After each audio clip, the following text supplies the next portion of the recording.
அம்மா இந்த காலத்து பிள்ளைங்களுக்கு என்ன பிடிக்கிறதில்ல, ஏன் பிடிக்கிறதில்ல? கூகுள் கிட்ட பேசுறது தான் பிடிக்குது. தாத்தா பாட்டி கிட்ட பேசுறதெல்லாம் பிடிக்க மாட்டேங்குது. பேசுனா என்ன நொய் நொயின்னு பேசிட்டே இருக்கீங்க, பேசாமல் இருங்க, எங்களுக்கு தெரியும், அமைதியாக உட்காந்துருங்கன்னு சொல்கிறாங்க. அதனால் கூகுள்கிட்ட பேசுறது தான் பிடிக்குது. கூகுள்கிட்டயே பேசிக்கிட்டோம். எங்களுக்கு என்ன கூகுள் யாரு? அது கூகுள் யாருன்னே எனக்கு தெரியாதுப்பா. யாரு? கூகுளா கோகுலா? கூகுளா யாரு? கூகுள்னா யாரு? கூகுள்னா யாரு? அவங்கள்ட்ட தான் பேசுகிறாங்க பிள்ளைங்கன்னு சொல்கிறியே, அது யாரு? அதான் யாரு? நீங்கள் தானே செல்லு எடுத்துகிட்டு கூகுள் இந்த அட்ரஸ் என்ன, கூகுள் இது இங்கே போகிறது எங்கே போகிறதுன்னு கேட்குறீங்க. அதனால் நானும் கேட்குறேன்.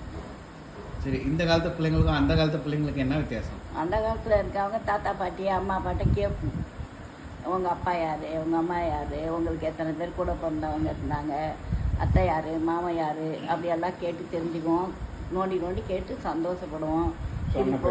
சொன்ன பேச்சு கேட்போம். பெரியவங்களுக்கு மரியாதை கொடுப்போம். உட்காருனா உட்காருவோம், எந்திரினா எந்திரிப்போம், எல்லாம் செய்வோம். இந்த காலத்து பிள்ளைங்களா நொய்யன்னு பேசாத, பேசாமல் இருந்தா சொன்னா இல்லைன்னா ஓடி போங்கன்னு சொல்கிறீங்க. உங்ககிட்டலாம் இருக்கிறதோட இல்லாமல் இருக்கிறது பெட்ரு.